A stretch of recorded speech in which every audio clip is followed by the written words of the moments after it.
नमः संस्कृताय मित्रों। आप सभी का हमारे इस संस्कृत साहित्य नामक यूट्यूब चैनल में हार्दिक स्वागत है। जैसा कि आप लोग जानते हैं कि हम लोगों ने संस्कृत नेट जीआरएफ के संपूर्ण सिलेबस को तैयारी कराने की यहाँ पर प्रतिज्ञा की है। उसी के क्रम में आज हम लोग पहले यूनिट से संबंधित जो विषय हैं उन विषयों के ऊपर चर्चा करेंगे।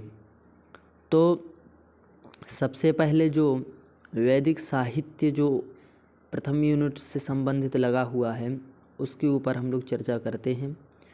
तो आइए, तो यहाँ पर कहते हैं कि वैदिक साहित्य का जो सामान्य परिचय है। सबसे पहले हम लोग वैदिक साहित्य का सामान्य परिचय पढ़ेंगे। फिर कुछ प्रश्न ऐसे भी आते हैं जो कि परीक्षा को स्तरीय बनाने के लिए कुछ अंदर के प्रश्न पूछ लिए जाते हैं। उनके लिए ऐसे प्रश्नों को भी कवर करने के लिए हम लोग इस वैदिक साहित्य को थोड़े डीपली रूप से अंदर गहराई से भी पढ़ेंगे। तो पहले ऊपरी तौर पर देख लेते हैं, फिर अंदर देखने में थोड़ा अच्छा रहेगा। तो अब यहाँ पर कहते हैं कि सबसे पहले जो फ्रीडरिक मैक्समूलर का यहाँ पर नाम आता है। फ्रीडरिक मैक्समूलर जो हुए हैं इनको मैक्समूलर ऐसा भी कहते हैं और फ्रीडरिक मैक्समूलर ऐसा भी इनका नाम है। तो ये जर्मनी के विद्वान हुए हैं और इनके बारे में ऐसा कहा जाता है कि इन्हीं ने ही जो है इनकी एक पुस्तक हुई है उसका नाम है a history of ancient Sanskrit literature. उस बुक में इन्होंने क्या कहा है कि, और ये जो बुक इनकी है ये बुक इनकी 1859 में प्रकाशित हुई थी। तो उस बुक में इन्होंने कहा है, उस बुक में इन्होंने 2 तिथियों को आधार बना करके, एक तो जब सिकंदर का भारत पर आक्रमण हुआ था अर्थात 326 ईसा पूर्व, और दूसरा जो बौद्ध धर्म का उद्भव हुआ था अर्थात 6ठी शताब्दी ईसा पूर्व। इन 2 तिथियों को इन्होंने आधार बना करके और वेदों का काल का निर्धारण किया है। तो इतना समझे रहिएगा, फिर हम लोग जब विस्तृत रूप से देखेंगे तो वहाँ पर स्पष्ट होगा। तो इन्होंने जो है इन 2 तिथियों के लिए आधार बना के और अपनी history of ancient Sanskrit literature इस बुक में 4 प्रकार से वेदों का जो है काल निर्धारण माना। तो इन्होंने वेदों के काल निर्धारण को, वैदिक युग को 4 भागों में विभक्त किया है, जिसमें से पहला है छंदः काल, दूसरा है मंत्रकाल, तीसरा है ब्राह्मण काल और चौथा है सूत्रकाल। क्योंकि ये जो मैक्समूलर हुए हैं ये बौद्ध धर्म के आविर्भाव से इस वैदिक जो सभ्यता है अर्थात वेदों की जो रचना है उसका अनुमान लगाते हैं। इसलिए इनका मत है कि किसी भी विषय के लिए परिपूर्ण होने के लिए अर्थात अपनी ख्याति प्राप्त करने के लिए लगभग 200 वर्षों का अंतराल जो है लग जाता है। इसलिए इन्होंने जो 4 भागों में जो विभक्त किया कि छंदः काल, मंत्रकाल और ब्राह्मण काल और सूत्रकाल, इनमें से 3 मुख्य माने जाते हैं, छंदः काल, मंत्रकाल और ब्राह्मण काल। सूत्रकाल को ये बौद्ध धर्म के आविर्भाव के बाद का ही मानते हैं। तो 3 के लिए ये कहते हैं कि एक विषय को अपनी ख्याति प्राप्त करने में कम से कम 200 वर्ष तो लगे ही होंगे। तो इन्होंने उनमें 200 वर्ष ऐड करके और 600 वर्ष आगे ले जाकर और 1200 ईसा पूर्व में इन्होंने वेदों का रचनाकाल माना। तो इन्होंने सबसे पहले एक बात बता दें कि जो पाश्चात्य विद्वान हुए हैं उनका ये अभिप्राय रहता था कि हम कैसे भी करके क्या करें कि जो ये वेदों का रचना काल है, इसको ईसा मसीह अर्थात अपने धर्म से अधिक प्राचीन सिद्ध ना कर सकें, अर्थात यह जो है यह अभी अभी का है, इस प्रकार का ही बताएं और ये अत्यधिक प्राचीन न हो जाए। ये जो पाश्चात्य विद्वानों की जो है ये उनकी मानसिकता रही, इसलिए इन्होंने इसका अत्यधिक प्राचीन इसको सिद्ध करने की सोची भी नहीं थी। तो यहाँ पर होता क्या है कि इन्होंने 4 भागों में विभाग किया। छंदः काल को ये 1200 ईसा पूर्व से 1000 ईसा पूर्व तक मानते हैं। मंत्र काल को ये 1000 ईसा पूर्व से 800 ईसा पूर्व तक मानते हैं और ब्राह्मण काल को ये 800 ईसा पूर्व से 600 ईसा पूर्व तक मानते हैं। तो ये जो 3 हैं, ये जो 3 हैं ये क्या है, मुख्य इन्होंने माने हैं। इन तीनों को इन्होंने क्या माना है, मुख्य माना है। ठीक, उसके बाद सूत्रकाल जो है, सूत्रकाल 600 ईसा पूर्व से 200 ईसा पूर्व तक चलता है और ये सूत्रकाल बौद्ध धर्म के आविर्भाव के बाद का ही इसको माना जाता है। बौद्ध धर्म के आविर्भाव जब हो चुका था उसके बाद में इस सूत्रकाल आया। ठीक, तो इस प्रकार से अब छंदः काल में किस चीज़ की रचना हुई, मंत्र काल में किस किस की रचना हुई और ब्राह्मण काल में किस किस की रचना हुई, सूत्रकाल में किसकी रचना हुई, इसकी चर्चा हम लोग जब वेदों का विस्तृत परिचय देखेंगे वैदिक साहित्य का तो उसमें देखेंगे। और इन्होंने ये जो है माना किसके आधार पर है, तो इनकी 1859 में एक बुक प्रकाशित हुई जिसका नाम था a history of ancient Sanskrit literature. उस बुक में इन्होंने 1859 में ये बात कही थी। ठीक, इनका जो समय माना जाता है यह 1823 से लेकर के और 1900 तक इनका समय माना जाता है। तो उन्होंने 1859 में history of ancient Sanskrit literature में इस प्रकार का निर्धारण किया था। अब एक इनके बारे में एक विशेष बात जान लेनी चाहिए। विशेष बात यह है कि इन्होंने अपनी एक और पुस्तक इनकी हुई जिसका नाम था फिजिकल रिलीजन। इस बुक में उन्होंने यह कहा है कि संसार में ऐसी कोई भी शक्ति या प्रमाण नहीं है जिसके द्वारा यह सिद्ध हो सके कि वैदिक मंत्रों की रचना जो हुई है वो 1000 ईसा पूर्व, ठीक, 1000 ईसा पूर्व या 1500 ईसा पूर्व या 2000 ईसा पूर्व या 3000 ईसा पूर्व में की गई। मतलब यह कहना चाहते हैं कि इसका कोई प्रमाण नहीं है। इसका तात्पर्य क्या हुआ कि इन्होंने अपनी ही बात का जो है खंडन किया, क्योंकि इन्होंने history of ancient Sanskrit literature में तो ये कह दिया था कि इतने वर्ष पूर्व वेदों की रचना हुई, फिर बाद में यही अपनी फिजिकल रिलीजन नाम की पुस्तक में कहते हैं कि 1000, 1500 या 2000 या 3000 ईसा पूर्व में वेदों की रचना हुई है। इस प्रकार का कोई भी प्रमाण नहीं हो सकता है। ठीक, तो इन्होंने अपनी बात को कही। तो उनसे पूछा गया कि इस प्रकार से आप क्यों कह रहे हैं, तो वो कहते हैं कि जो है उस समय में, क्योंकि 1800 की बात है और 1800 में जो है ब्रिटिश शासन हमारे ऊपर था, तो उसी के दबाव में, अंग्रेज़ों के दबाव में आकर के ही जो है इन्होंने इस प्रकार के मतों को रखा। क्योंकि उस समय जो उनके विरुद्ध जाता था तो उनकी जो हालत होती थी वो तो जानते ही हैं। ठीक, तो इस प्रकार से उन्होंने उनके दबाव में आकर के ये बात कही और जब उनसे वो थोड़ा लगे कि हम इनसे उभर चुके हैं तो उन्होंने फिर जो है अपना मत एक प्रस्तुत किया। ठीक, तो इस बात को इनके बारे में समझना चाहिए। अब आगे आते हैं तो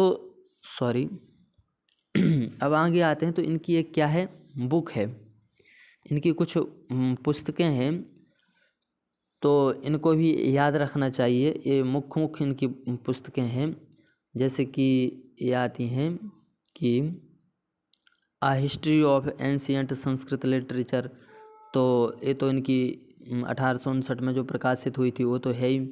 उससे पहले इनके समय को जान लीजिए। इनका समय यहाँ पर लिखा हुआ है, इनका समय कब से कब तक रहा है, तो फ्रेडरिक मैक्स मूलर का समय 1823 से 1900 ईसा पूर्व में 1900 ईस्वी था और इनका जन्म कब हुआ, जर्मनी में हुआ था। ठीक है। तो एक इनकी पुस्तक हो गई history of ancient Sanskrit literature, जो कि 1859 में प्रकाशित हुई थी। कब प्रकाशित हुई थी? 1859 में। 1859 में ये पुस्तक प्रकाशित हुई थी। ठीक है, हिस्ट्री ऑफ संस्कृत लिटरेचर। उसके बाद इनकी बुक आती है कौन सी? Lecture on the science of language ए। और इस प्रकार से इनकी बुक आती है। एक इस बुक को भी अच्छे से ध्यान रखिएगा, फिजिकल रिलीजन, जिसमें इन्होंने अपने जो पुराना जो इन्होंने history of ancient Sanskrit literature book में जो अपना नाम दिया था, उस पुराने मत को खंडन करके और इन्होंने एक अपना स्वतंत्र मत दिया कि जो है वैदिक मंत्रों की जो रचना है वो रचना 2000 ईसा पूर्व या 3000 ईसा पूर्व इस प्रकार से ये सिद्ध करने में कोई भी प्रमाण नहीं है। ठीक, तो ये सब ध्येय बिंदु हैं, इन सभी को याद रखिएगा। अब हम लोग आगे चलते हैं। तो अब यहाँ पर आते हैं professor A weber. Professor A weber आते हैं, और प्रोफेसर ए वेबर का क्या मत है? तो ये कहते हैं कि समस्त संदर्भों को ध्यान में रखते हुए जर्मन विद्वान, ये भी जर्मनी के ही हुए हैं, तो जर्मन विद्वान प्रोफेसर ए वेबर ने कहा कि वेदों का काल निश्चित नहीं किया जा सकता। ठीक, इन्होंने जो मैक्स मुलर का जो फिजिकल रिलीजन नाम की बुक में जो इनका मत दिया गया है, उस मत को ही इन्होंने माना। ठीक, और ये कहते हैं कि वेदों के मंत्रों का कोई जो रचना काल है उसका निश्चित समय नहीं बताया जा सकता। वे उस तिथि के बने हुए हैं जहाँ तक पहुँचने के लिए हमारे पास उपयुक्त कोई भी साधन नहीं है। वर्तमान प्रमाण हमें उस समय की उन्नत शिखर तक पहुँचाने में असमर्थ है। ठीक है, वर्तमान समय के अनुसार हम लोग उनके रचना काल को समझ अभी नहीं सकते। शायद आगे कुछ ऐसा हो जाए कि समझ सकें, लेकिन वर्तमान काल की स्थिति को उन्होंने दर्शाया है कि वर्तमान काल में हम लोग वहाँ तक नहीं पहुँच सकते। ठीक, इस प्रकार से उन्होंने कहा। प्रोफेसर ए वेबर कहते हैं कि वेदों का काल किसी भी प्रकार 1200 ईसा पूर्व, ठीक है, क्या कहते हैं कि वेदों का काल किसी भी प्रकार से 1200 ईसा पूर्व या 1500 ईसा पूर्व के बाद का नहीं स्वीकार किया जा सकता। ठीक, ये उससे पूर्व की ही रचनाएं हैं। इस प्रकार से उन्होंने कहा कि 1200 या 1500 ईसा पूर्व का वेदों को नहीं माना जा सकता। एक कब की रचना है? तो ये उससे पूर्व की ही रचनाएं हैं। और इनकी बुक का नाम क्या है? प्रोफेसर ए वेबर ने अपनी पुस्तक द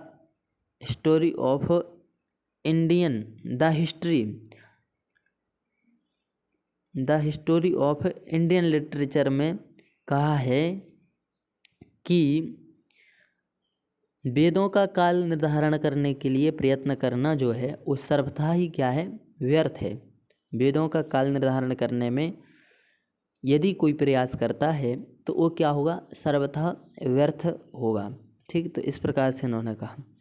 और इनका जो समय है उस समय क्या है? तो इसको देख लीजिए कि इनका समय क्या है। तो प्रोफेसर ए वेबर का समय 1825 से लेकर के और 1901 ईस्वी तक है। अर्थात ये मैक्स मुलर से 200 वर्ष के बाद में आए, मतलब वो 1823 में आए, ये 1825 में, और मैक्स मुलर 1900 तक रहे और ये 1901 तक रहे। तो ये समझना चाहिए। ठीक, और इनकी मुख्य जो बुक है उस बुक का नाम क्या है? मुख्य बुक का नाम इनका आता है the history of Indian literature. तो इस बुक का नाम क्या ध्यान रखना चाहिए? The history of Indian literature. ठीक है, तो इस बुक का, और वैसे याद करने योग्य तो सभी बुक्स हैं। तो ये मुख्य बुक है जिस बुक में इन्होंने क्या कहा है कि वेदों का जो है, वेदों के रचना काल का निर्धारण करने के लिए जो प्रयत्न किया जा रहा है वो प्रयत्न करना ही क्या है? सर्वथा बेकार ही है एक प्रकार से।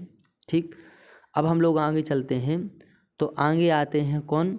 डॉक्टर हर्मन जैकोबी, ये भी पाश्चात्य विद्वान हुए हैं डॉक्टर हर्मन जैकोबी। और डॉक्टर हर्मन जैकोबी जो है क्या स्वीकार करते हैं, तो ये डॉक्टर हर्मन जैकोबी 4590 से और 3000 ईसा पूर्व तक वेदों का काल निर्धारण मानते हैं कि 4590 से लेकर के 3000 ईसा पूर्व के मध्य में जो है वेदों की रचना हुई होगी।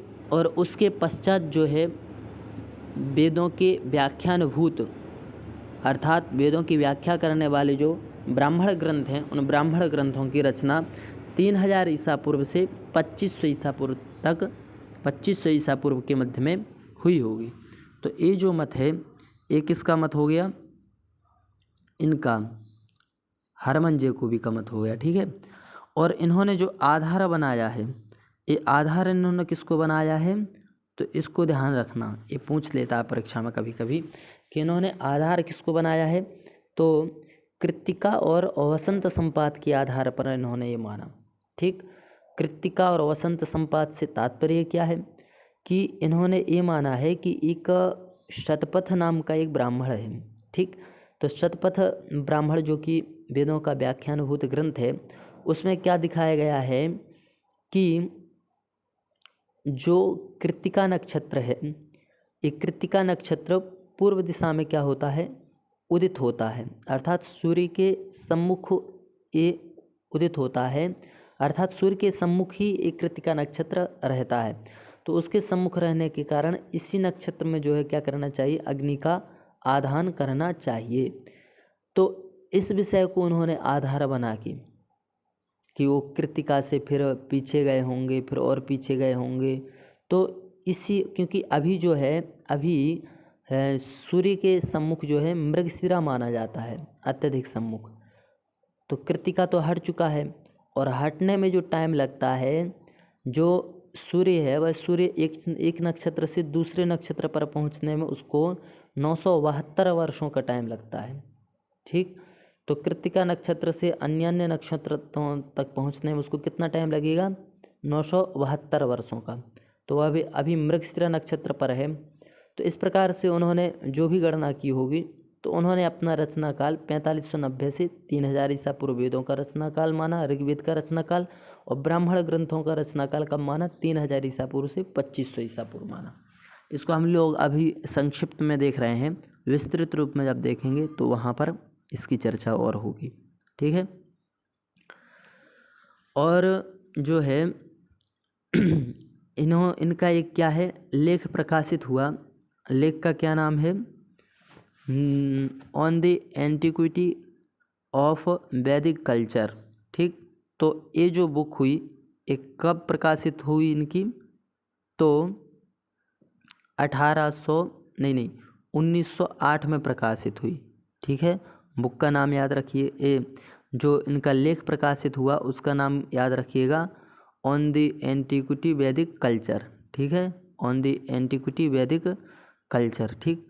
प्रकाशित कब हुआ, तो 1908 में प्रकाशित हुआ, ठीक है, 1908 में प्रकाशित हुआ। नाम ये है ऑन द एंटिक्विटी वैदिक कल्चर, ठीक। अब आगे चलते हैं, तो इनकी बुक्स हैं कुछ, ठीक। तो इन बुक्स का नाम भी याद रखिएगा, देख लीजिए, स्क्रीनशॉट ले लीजिएगा और बुक्स का नाम याद रखिएगा, ठीक है। अब आगे आते हैं बाल गंगाधर तिलक। तो बाल गंगाधर तिलक ने भी नक्षत्रों को ही आधार बनाया है और इन्होंने ज्योतिष के आधार पर वेदों की रचना का निर्धारण किया, ठीक है। तो ये कहते हैं कि वेदों का रचना काल क्या है, तो 6000 ईसा पूर्व से 400 ईसा पूर्व के मध्य में जो है वेदों का मुख्य जो रचना काल आरंभ हुआ वो 6000 ईसा पूर्व से 4000 ईसा पूर्व के मध्य में हुआ, ठीक।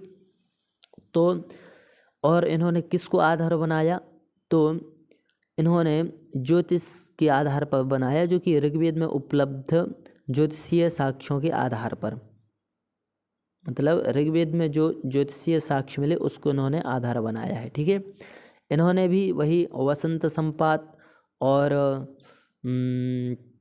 कृत्तिका नक्षत्र को लेकर के इन्होंने भी अपना थोड़ा मत दिया है और उसी मत के आधार पर इन्होंने 6000 ईसा पूर्व से 4000 ईसा पूर्व में वेदों का मुख्य रचना काल माना। ठीक, इनकी बुक्स का नाम क्या है? तो जो इनकी मुख्य पुस्तक है उस पुस्तक का नाम आता है द ओरियन। ठीक, और दूसरी बुक्स का नाम आता है the Arctic home in the Vedas. ठीक, तो इन दो बुक्स इनकी मुख्य बुक्स हैं। और भी इनकी बुक्स हैं लेकिन ये मुख्य बुक्स में आती हैं। ठीक है, उसके बाद तिलक के मतानुसार वैदिक काल को 4 भागों में क्या किया गया है? वर्गीकृत किया गया है। ठीक है, 4 भागों में क्या किया गया है? वर्गीकृत किया गया है। वो कौन कौन से 4 भाग हैं? तो ये देखिए यहाँ पर 4 भागों में विभाजित किया गया है। 1 मिनट। वो कौन कौन से हैं? तो अदिति काल एक, ठीक है, अदिति काल हो गया, उसके बाद मृगशिरा काल, उसके बाद कृत्तिका काल, उसके बाद अंतिम काल। तो इन्होंने अदिति काल इन्होंने इस प्रकार से माना है कि वेदों में जो है 6000 ईसा पूर्व से लेकर के और 4000 ईसा पूर्व में जो अदिति देवता हुए हैं उन अदिति देवताओं का वेद में अत्यधिक जो है वर्णन और अत्यधिक जो प्रभाव जिस समय देखा जाता था तो वह 6000 ईसा पूर्व से 4000 ईसा पूर्व के समय में अदिति काल बहुत प्रसिद्ध थे। ठीक है, तो उन्होंने उसी प्रसिद्धता के कारण इस काल का नाम क्या दिया है? अदिति काल दिया। उसके बाद इन्होंने मृगशिरा काल को माना, उसके बाद कृत्तिका काल को और अंतिम काल को। तो किस काल को कब तक, किस काल को कब माना, इसको ध्यान में रखिएगा कि 6000 ईसा पूर्व से 4000 ईसा पूर्व तक इन्होंने अदिति काल को, 4000 ईसा पूर्व से 2500 ईसा पूर्व तक मृगशिरा काल को, कृत्तिका काल को 2500 से 1400 ईसा पूर्व तक और अंतिम काल को 1400 ईसा पूर्व से 500 ईसा पूर्व तक माना। तो इन्होंने 4 भागों में अपने जो काल निर्धारण है उसको इन्होंने क्या किया है? वर्गीकृत किया है। ठीक है, और ये यहाँ पर ये भी बताते हैं कि किस समय में किसकी रचना हुई। ठीक है, क्योंकि 4 काल माना तो 4 कालों में किस समय में किस किस की रचना हुई है। ठीक है, ये भी ध्येय बिंदु है। तो किस समय में किसकी रचना हुई इसको ये बताते हैं कि क्या बताते हैं, हाँ, ये तो ये कहते हैं कि अदिति काल में मुख्य वैदिक काल ये था। ठीक है, इस समय में मुख्य वैदिक काल था, अर्थात जो मंत्र थे उन मंत्रों की इस समय में क्या हुई? रचना हुई। ठीक, उसके बाद आता है मृगशिरा काल। तो मृगशिरा काल में ऋग्वेद संहिता का मंत्रकाल, अर्थात ऋग्वेद संहिता का मंत्रकाल।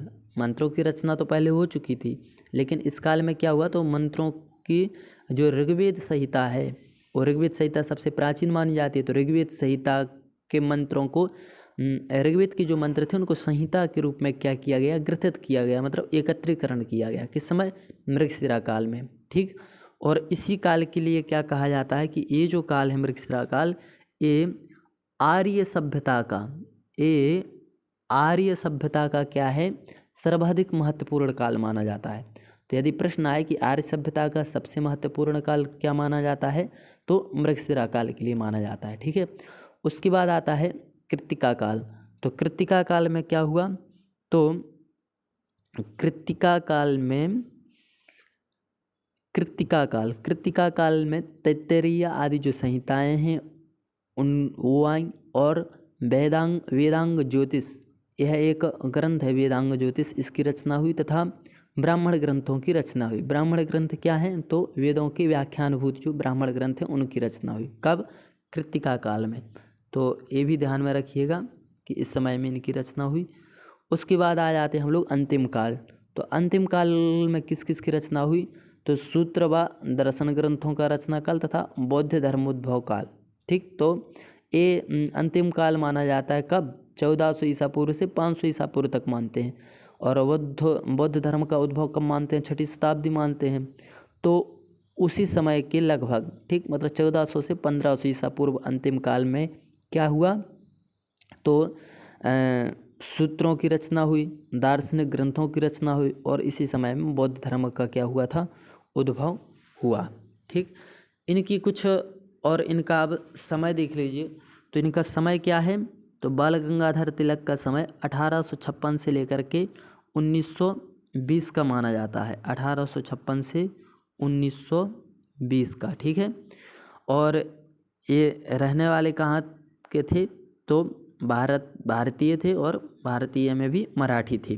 ठीक है, इनकी बुक्स जो है वो मुख्य जो बुक्स है उस मुख्य बुक्स में नाम आता है किसका, द ओरियन का, और ये बुक्स भी एक इनकी है, द आर्कटिक होम इन दी वेदास। ठीक, और भी बुक्स हैं जो कि महत्वपूर्ण हैं, तो ध्येय सभी हैं, याद सभी करना परीक्षा की दृष्टि से। ठीक, अब हम लोग आगे चलते हैं।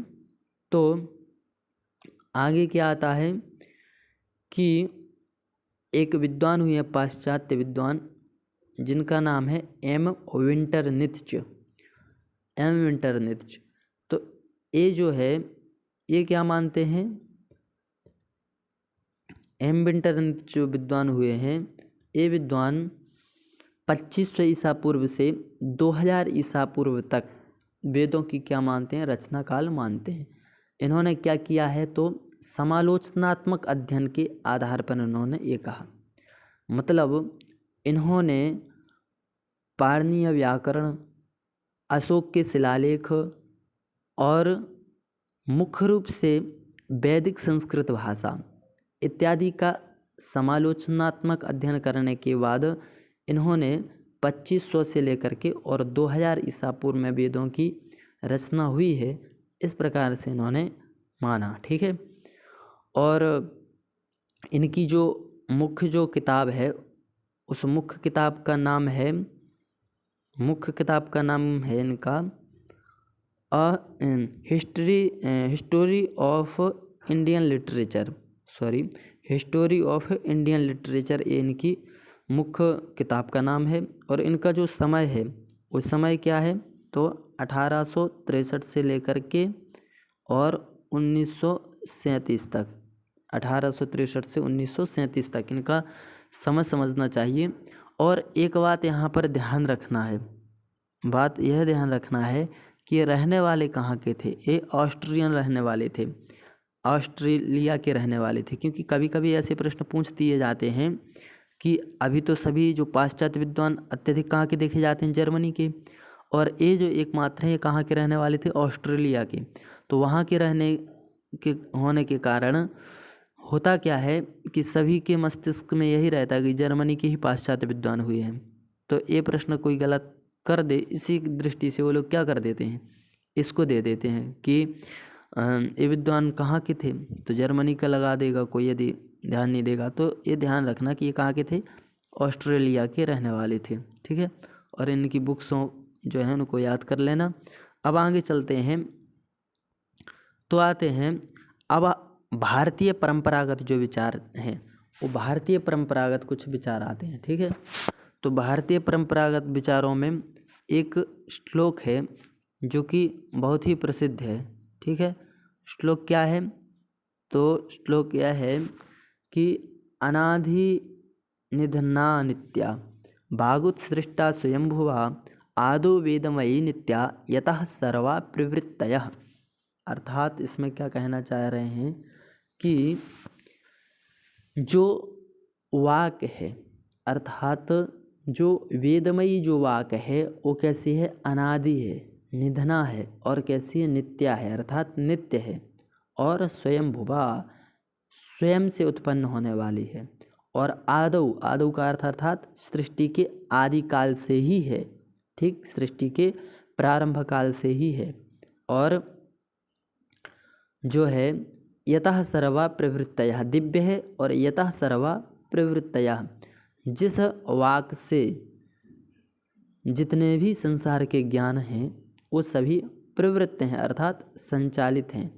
तो ये जो है ये भारतीय परंपरागत मत है, मतलब ये वेदों का जो ज्ञान है वो अभी का नहीं है, अर्थात 1200, 2000, 3000 या 4000 ईसा पूर्व का नहीं है।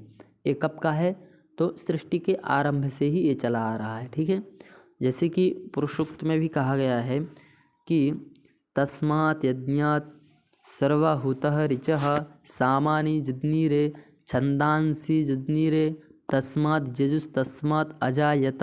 ठीक, मतलब तस्मात् यज्ञात् सर्वहूतः ऋचः सामानि जज्ञिरे और छंदांसि जज्ञिरे तस्मात् जजुस् तस्मात् अजायत। यस्मात् ऋजो अपा तक्षण यजु यस्मात् अपाकथन, इस प्रकार से। ठीक, तो ये कहाँ का है? तो ये पुरुषोक्त का है। ठीक, ये मंत्र। और यस्मात् ऋजो अपातक्षण यजु यस्मात् अपाकशन सामान्यस्य लोमान्यथर्वांगिरसो मुखम स्कंभम तम ब्रूहि कतमः, ये कहाँ का है? अथर्ववेद का है। ठीक, इन सभी को याद रखना। और आगे आता है महता ऋग्वेदादे शास्त्रस्य अनेक विद्यास्थानोपबृंहितस्य प्रदीपवत सर्वथा अवद्योतिनः सर्वज्ञकल्पस्य योनिः। ये किसका कथन है? ये आद्य गुरु शंकराचार्य का कथन है। तो इन जो कथन है इनको याद रखना। और ये कहाँ की हैं, कहाँ पर क्या कहा गया है, ये सभी ध्यान रखने योग्य हैं। ठीक है, अब आगे चलते हैं। तो अब देखो, मुख्य रूप से इस चीज़ को याद रखना है। ये वैश्विक रूप से यहाँ पर दिखा रहे हैं कि किसने किस चीज़ को आधार बनाया और किस चीज़ को आधार बना करके और कब वेदों का काल माना। ठीक है, तो इस चीज़ को याद रखना। ठीक, तो देखिए ये है। तो सबसे पहले इसमें आते कौन है? तो सर्वप्रथम यहाँ पर देखिए स्वामी दयानंद ने क्या किया है? वेद मंत्रों को आधार बना करके और सृष्टि के प्रारंभ में ही वेदों की रचना मानी। ठीक है, उसके बाद नाम आता आचार्य सायण ने भी इसी प्रकार से माना, वेद मंत्रों को आधार बना करके सृष्टि के आरंभ में ही वेदों के रचना काल को माना है। ठीक है, उसके बाद आते हैं दीनानाथ शास्त्री जो विद्वान हुए हैं, दीनानाथ शास्त्री ने ज्योतिष को आधार बना करके और 3 लाख वर्ष पूर्व में वेदों की रचना मानी। किसने? दीनानाथ शास्त्री ने। ठीक, उसके बाद आते हैं अविनाश चंद्र दास। तो अविनाश चंद्र दास ने क्या माना है? अविनाश चंद्र दास ने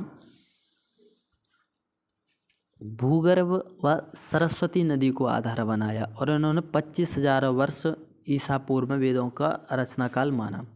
अविनाश चंद्र दास जो है, जैसे जगदीश चंद्र वसु हुए हैं, उन्हीं के श्रेणी के ये थे अविनाश चंद्र दास। और यह जो थे, यह एक भाषा वैज्ञानिक हुए हैं और इन्होंने भूगर्भ व सरस्वती नदी को आधार बनाया है। इनका मत है कि पहले पंजाब की जो भूमि है वहाँ पर क्या था? समुद्र था, और उत्तर प्रदेश में भी, ठीक, पूर्वी उत्तर में भी क्या था? समुद्र था यहाँ पर। और गंगा जो है वो उत्तराखंड से होती हुई, हरिद्वार से होती हुई कहाँ पर? यहीं पर गिरती थी। ठीक है, जो ये पंजाब का जो मरुस्थल दिखता है वहाँ पर। ठीक है, पंजाब ठीक, तो यहाँ पर गिरती थी। और फिर क्या कहते हैं कि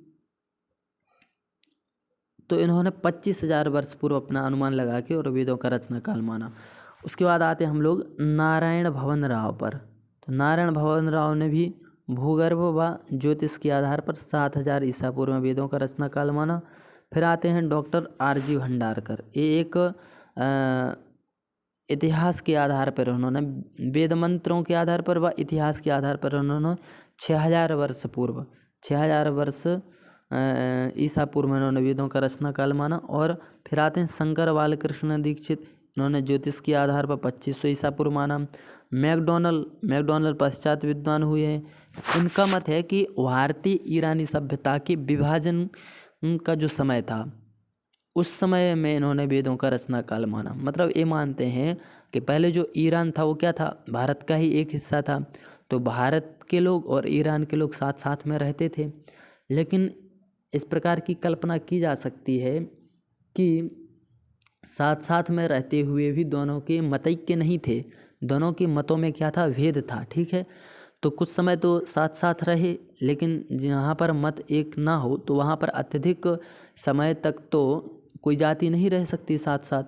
तो हुआ क्या कि दोनों देशों का क्या हुआ, विभाजन हुआ। और वो विभाजन कब हुआ, तो 1300 ईसा पूर्व में। ईरान का और भारत का विभाजन कब हुआ, 1300 ईसा पूर्व में हुआ है। ठीक है, तो ईरानी लोगों ने अपना अलग ग्रंथ बनाया और भारतीय लोगों ने अपना अलग ग्रंथ बनाया। ठीक है, ये मैकडोनल्ड का मत है। ईरानी लोगों ने अपना क्या मत क्या कौन सा ग्रंथ बनाया था, तो उनके ग्रंथ का नाम है जिंद अवेस्ता। इस नाम का ग्रंथ उन लोगों ने बताया और हम लोगों ने भी अपने वेदों की रचना की। इस प्रकार से मैकडोनल्ड का मत है।